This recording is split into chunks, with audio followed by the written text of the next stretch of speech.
গরম তেলটা নিয়ে আমের মধ্যে দিয়ে দেবো।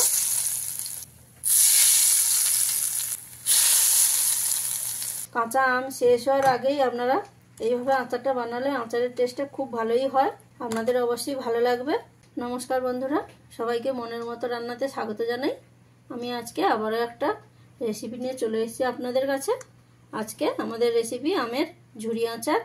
তো বন্ধুরা, আমি এই আচারটা কিভাবে বানালাম আপনারা প্রথম থেকে শেষ পর্যন্ত ভিডিওটা স্কিপ না করে দেখতে থাকুন, তাহলে আপনাদের বুঝতে সুবিধা হবে এবং আচারটা বানাতে আপনাদের অনেকটাই হেল্প হবে।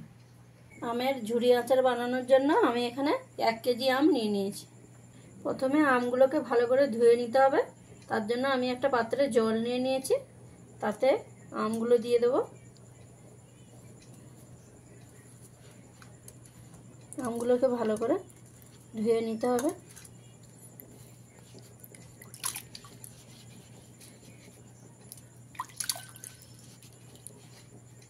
সবকটা আমকে আমি জল দিয়ে ভালোভাবে ধুয়ে নিয়েছি। এবার আমটাকে ভালো করে একটা সুতির কাপড় দিয়ে মুছে নিতে হবে। এইভাবে ভালো করে ঘষে ঘষে আমটা থেকে সম্পূর্ণ জলটা মুছে নিতে হবে। মোছা হয়ে গেলে একটা প্লেটের মধ্যে রেখে দেবো। এইভাবে সমস্ত আমগুলো আমি ভালো করে মুছে নেব। এইভাবে সবকটা আমকে আমি ভালো করে মুছে নিয়েছি। আমগুলোর এবারে আমি খোসা ছাড়িয়ে নেব ভালো করে। সবগুলো আমের আমি ভালো করে খোসাগুলো ছাড়িয়ে নিয়েছি। এবারে একটা গ্রেটারের সাহায্যে সবকটা আমকে আমি গ্রেট করে নেব।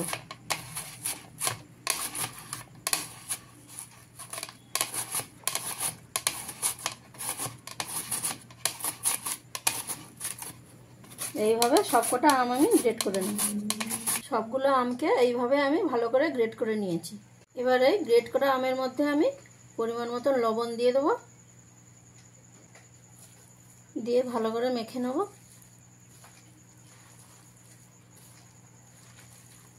আমগুলোর মধ্যে ভালো করে আমি লবণটা মেখে নিয়েছি।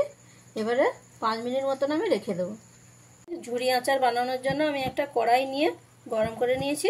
প্রথমে একটা মশলা ভেজে নেব। তার জন্য কড়াইতে দিয়ে দিলাম 5 পিস শুকনো লঙ্কা, হাফ চামচ গোটা ধনে, হাফ চামচ মৌরি, হাফ চামচ গোটা জিরে। সব শেষে দিয়ে দেবো 1 চামচ সর্ষে। আমি এখানে সাদা সর্ষে ব্যবহার করলাম, আপনারা চাইলে এখানে কালো সর্ষেও ব্যবহার করতে পারেন। তো মশলাটাকে খুব ভালো করে ভেজে নিতে হবে। এইভাবে 2 থেকে 3 মিনিট ভাজলে দেখবেন মশলা থেকে একটা খুব সুন্দর ভাজা গন্ধ ছেড়ে দিয়েছে।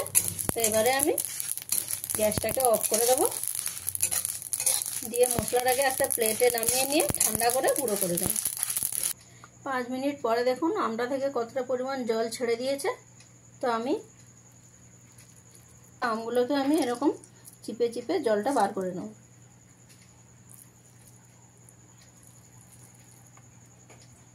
আমগুলো থেকে সমস্ত জল বার করে নিয়ে রেখে দিয়েছি।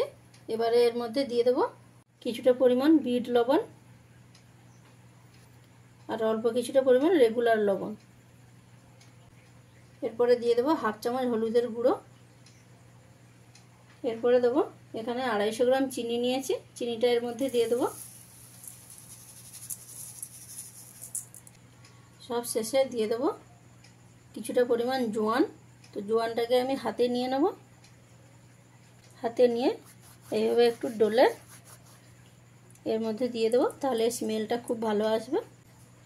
দিয়ে খুব ভালো করে মেখে নেব।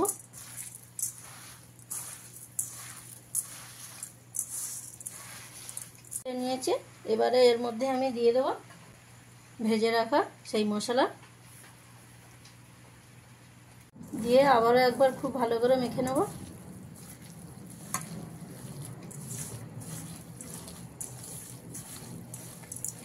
ভালো করে মশলাটা দিয়ে মাখা হয়ে গেছে। এবারে আচারের মধ্যে কিছুটা তেল আমি গরম করে দিয়ে দেবো। তার জন্য একটা কড়াই নিয়ে নিয়েছি, তাতে দিয়ে দিলাম সর্ষের তেল। তেলের পরিমাণটা একটু আপনাদের প্রয়োজন মতন আপনারা নিয়ে নেবেন। এবার তেলটাকে ভালো করে গরম করে নিতে হবে। তেলটা গরম হয়ে গেছে। এবারে এর মধ্যে দিয়ে দেবো 2টো শুকনো লঙ্কা, অল্প কিছুটা পরিমাণে 5 ফোড়ন দিয়ে একটু ভাজা ভাজা করে নিতে হবে।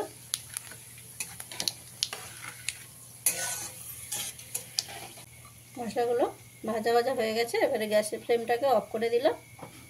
এই গরম তেলটা নিয়ে আমের মধ্যে দিয়ে দেবো।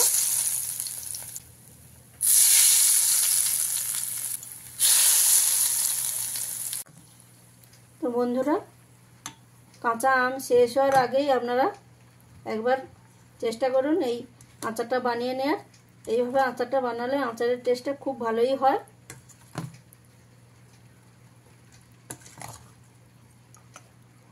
তো বন্ধুরা, আমি যেভাবে আচারটা বানালাম আপনাদের অবশ্যই ভালো লাগবে। আর ভালো লাগলে চ্যানেলটাকে লাইক, কমেন্ট, শেয়ার এবং সাবস্ক্রাইব করতে ভুলবেন না। আর আপনারা একবার বানিয়ে দেখুন, দিয়ে কেমন হয়েছে আচারটা আমাকে কমেন্টের মাধ্যমে জানাতে ভুলবেন না। তাহলে বন্ধুরা, দেখা হচ্ছে আপনাদের সাথে পরের ভিডিওতে নতুন একটা রেসিপি নিয়ে। বন্ধুরা, এই আচারটাকে আপনারা এই যে গরম তেলটা দিলাম, এই তেলটা ঠান্ডা হয়ে যাওয়ার পরে আপনারা কিন্তু অতি অবশ্যই কাঁচের বয়ামের মধ্যে রেখে এটাকে মাঝে মাঝে একটু রোদ্দুরে দিয়ে রাখতে হবে, তাহলে আচারটা বেশি দিন ভালো থাকবে।